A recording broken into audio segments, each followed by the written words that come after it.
Donc voilà, le logiciel Prisme 10 a été mis en route. Et donc là, on va connecter les deux caméras CCD donc avec le logiciel. Donc on va sur la caméra numéro 1.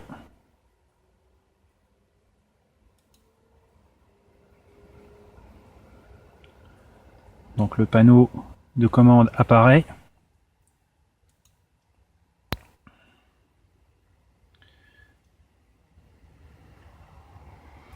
Donc là, ça nous indique la température extérieure qui est actuellement de 16 degrés.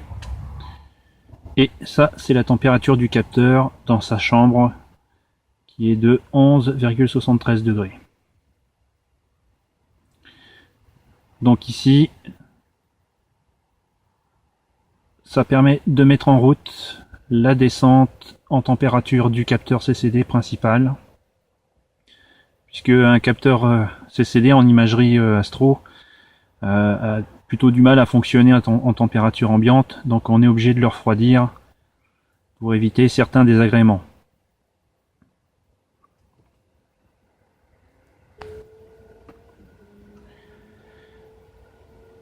Donc je m'en vais mettre en route la deuxième caméra. Je fais la connexion, voilà, qui vient d'apparaître là sur le côté de l'écran. Donc cette deuxième fenêtre, c'est en fait la deuxième petite caméra qui sert uniquement pour le système d'autoguidage.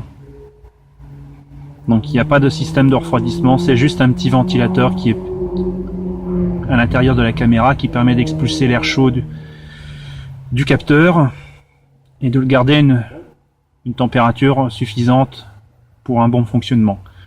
C'est moins grave avec la caméra d'autoguidage.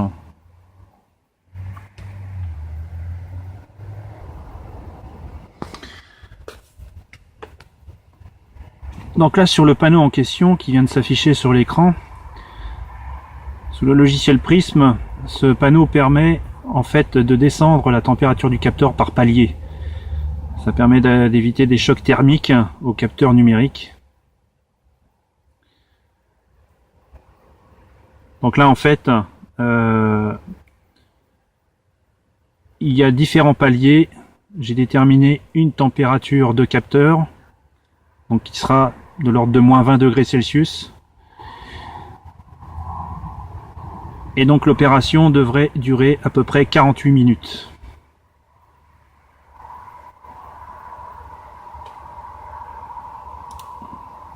Je fais terminer. Et là sur le panneau de commande de la caméra principale, j'ordonne au système de refroidissement de se mettre en route.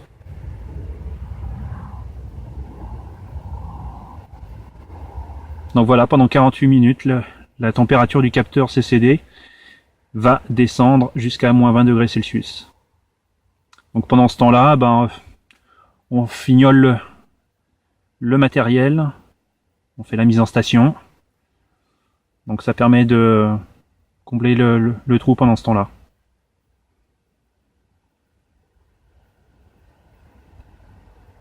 Donc là la nuit est très claire. Par contre la lune est là. Ce n'est pas encore la pleine lune, mais on s'en approche. Donc dans ces conditions-là, la lune agit comme un énorme lampadaire. Donc comme en ce moment, au moment du printemps, il n'y a que des galaxies à faire, donc on ne peut, partant de lune, pas faire grand-chose, sauf si, comme dans mon cas, il y a des réglages à effectuer sur du nouveau matériel.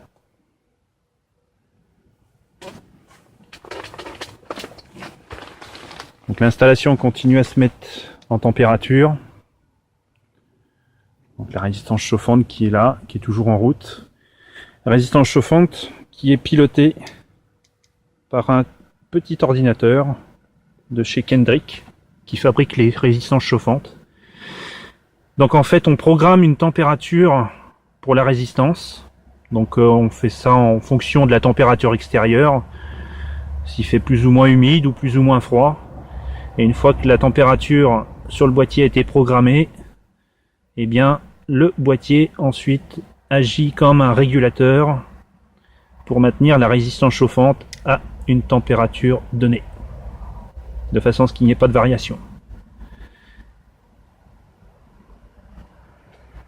Alors, ce qu'il faut savoir, c'est que pour ceux qui ne sont pas dans la partie astronomie, pour faire ce genre d'imagerie du ciel profond, ça demande de gros investissements,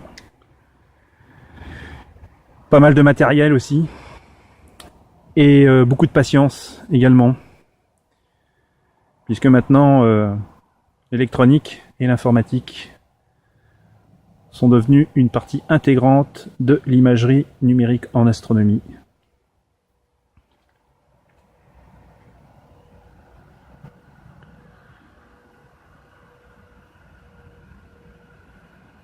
Donc voilà, tout le système est en train de se mettre en température.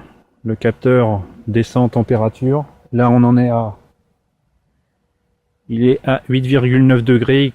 Il continue à descendre par palier.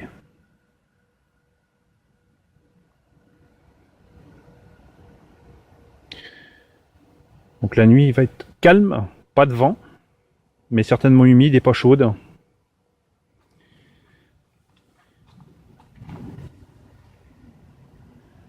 Ici, vous avez la motorisation de l'osmant dit Titan, donc la monture équatoriale. Donc le moteur de déclinaison. Le carter que vous avez ici contient la vis sans fin. Vous avez un deuxième moteur sur un deuxième axe, qui est ici, qu'on appelle l'axe d'ascension droite. Avec son carter et sa vis sans fin à l'intérieur. Et en fait, c'est cet axe-là qui fonctionne en continu pour suivre la rotation terrestre.